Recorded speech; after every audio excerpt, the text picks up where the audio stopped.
NASA dan para peneliti dunia melakukan prediksi terhadap kondisi bumi puluhan tahun mendatang. Menyadari besarnya dampak polusi dan pemanasan global terhadap perubahan bumi dari waktu ke waktu, pihak peneliti NASA sampai menggambarkan bagaimana dan apa saja yang akan terjadi pada bumi kita dalam beberapa dekade mendatang. Penasaran bagaimana dan seperti apa prediksi NASA? Agar tidak gagal paham, simak sampai habis video berikut ini ya.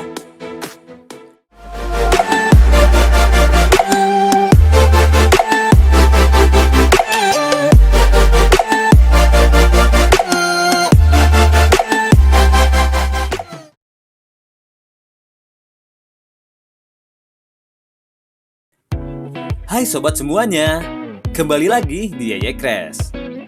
Apa yang terlintas di pikiranmu ketika membicarakan masa depan? Beberapa di antaranya pasti teknologi yang semakin canggih, semua serba otomatis, hingga banyaknya robot yang membantu pekerjaan manusia.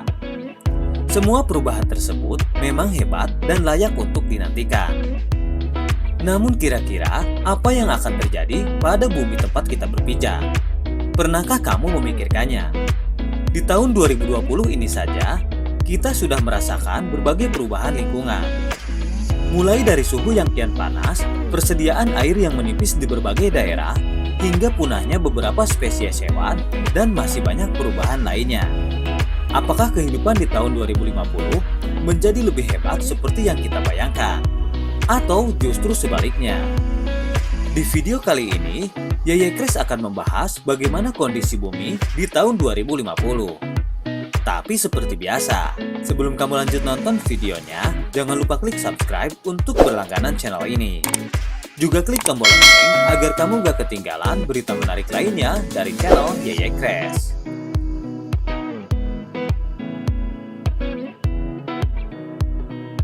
Bumi makin dingin. Suhu bumi makin dingin saat memasuki tahun 2030. Prediksi suhu ekstrim ini dikatakan oleh sejumlah ilmuwan. Seorang profesor bernama Valentina Zakharova memperingatkan manusia bila zaman es akan kembali membekukan bumi. Ini diakibatkan kacaunya siklus matahari. Perlu diketahui, matahari mempunyai siklus 11 tahunan, di mana saat siklus itu terjadi, aktivitas matahari mencapai puncaknya atau sebaliknya tertidur.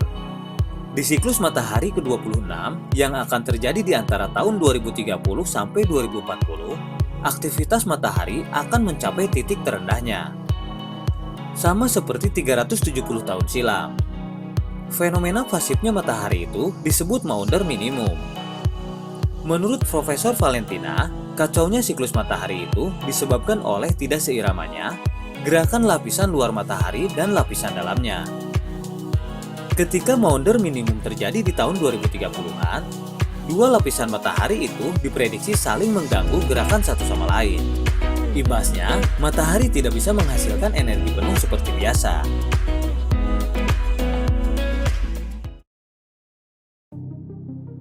Jumlah karbon dioksida bertambah.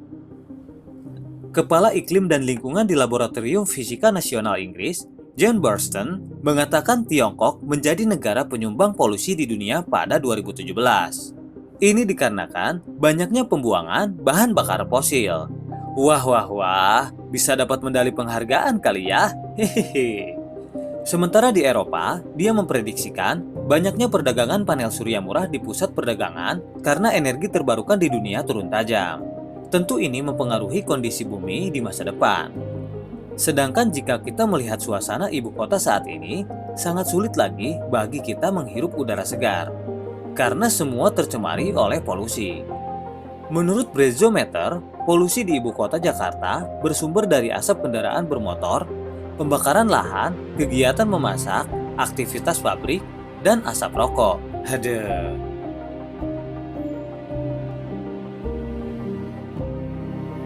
Bumi akan mengering.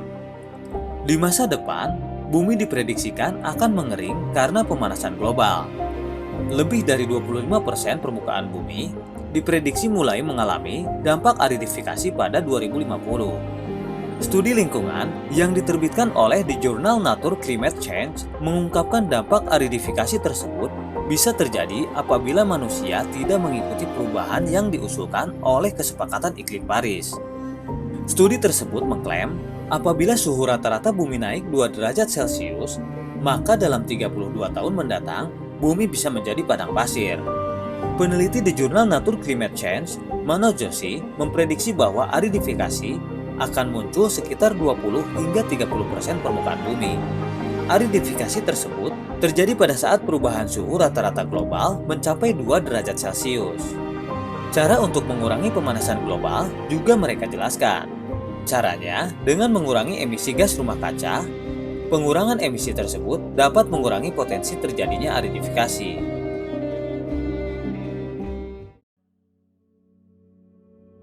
Populasi manusia akan bertambah sekitar 3 kali lipat. Menurut data dari Worldometer, di akhir dekade ini, populasi bumi telah mencapai 7,8 miliar orang. Sedangkan di tahun 1950, populasi hanya mencapai 750 juta orang. Maka dari itu, kira-kira di tahun 2050 nanti, jumlah tersebut akan meningkat kira-kira 3 kali lipat dari saat ini, sehingga mencapai lebih dari 20 miliar manusia. Oh my god, gak kebayang gimana ramainya. Yang jomblo saat ini, jangan khawatir, stok 2050 masih banyak ya, hehehe.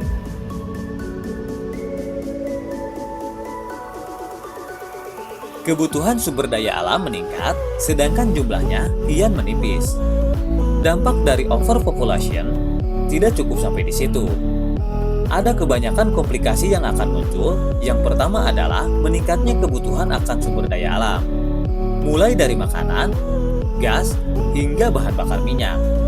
Akan tetapi, bumi tidak akan mampu untuk memenuhi semua kebutuhan tersebut karena persediaannya kian menipis. Jelas saja, manusia telah mengeruk sumber daya alam sejak zaman dahulu. Kita tidak bisa mengekspektasikannya untuk tetap tersedia hingga tahun 2050.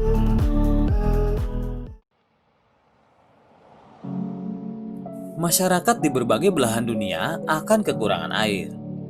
Menurut data dari World Wildlife Fund atau WWF, diperkirakan bahwa saat ini terdapat 1,1 juta orang di dunia tidak memiliki akses yang memadai untuk air bersih.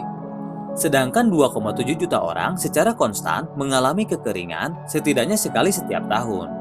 Kondisi tersebut akan semakin parah di tahun 2050. Semakin banyaknya populasi dunia, semakin menipis pula persediaan air bersih. Data yang dikumpulkan oleh peneliti MIT memprediksi bahwa di tahun 2050 setidaknya 5 juta orang akan kekurangan air. Sebab sepertiga air tanah akan hilang pada saat itu.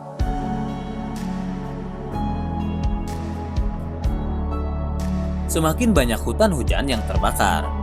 Di tahun 2019 ini, kita mendengar banyak kabar mengenai kebakaran hutan.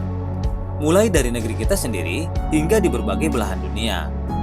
Salah satu kebakaran yang paling parah menimpa hutan hujan Amazon. Diperkirakan lebih dari 19.000 hektar area habis dilalap oleh api. Kamu tentu tahu kan apa yang akan terjadi di 2050 nanti. Diperkirakan bahwa intensitas kebakaran hutan semakin tinggi. Area yang hilang pun kian banyak. Menurut laporan dari International Journal of Climatology, setidaknya sepertiga atau bahkan setengah dari hutan hujan di bumi akan habis di masa itu.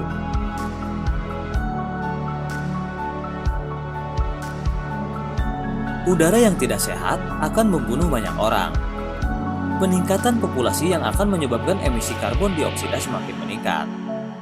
Jika kondisi tersebut dikombinasikan dengan populasi udara yang kian parah, akan banyak korban yang berjatuhan.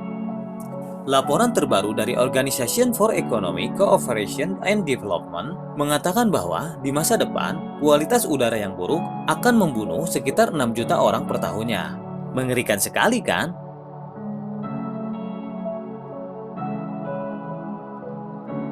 Suhu bumi semakin hangat.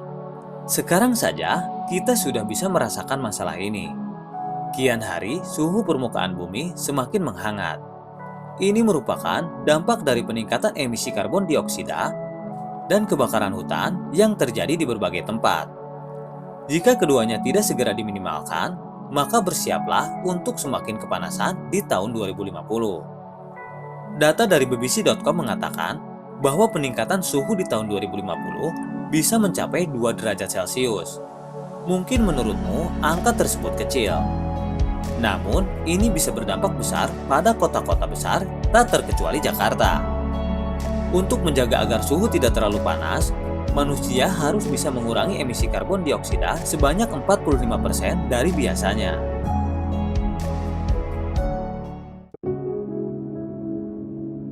Banyak wilayah yang tenggelam karena naiknya permukaan air laut. Seperti yang kita ketahui, saat ini permukaan air laut semakin naik. Penyebab dari fenomena ini tak lain adalah melelehnya es kutub utara dan selatan. Studi terbaru dari Climate Central menyatakan bahwa terdapat beberapa negara yang akan tenggelam sebagian di tahun 2050 karena naiknya permukaan air laut. Di antaranya adalah Vietnam bagian selatan, Thailand, Cina, India, Mesir, dan Irak. Cukup mengerikan ya prediksi kondisi bumi di tahun 2050 tadi. Namun tenang saja, kita masih punya banyak waktu untuk mengubahnya kok. Justru, para ilmuwan membuat prediksi ini agar kita tahu upaya apa saja yang harus dilakukan untuk menjaga kelestarian bumi. Kamu juga harus ikut serta membantu ya. Mulailah dari perubahan-perubahan kecil, seperti mengurangi penggunaan kendaraan pribadi, hemat air, senantiasa membeli produk yang ramah lingkungan, dan banyak hal baik lainnya yang dapat kamu lakuin. Jika semua orang secara menyeluruh dapat melakukannya, maka sangat dimungkinkan kita bisa membawa perubahan besar pada bumi kita ya sob. Anyway, like dan share video ini jika kamu rasa bermanfaat agar generasi muda kita semakin kaya akan informasi. Dan sampai ketemu Sobat Yeyekres di video selanjutnya.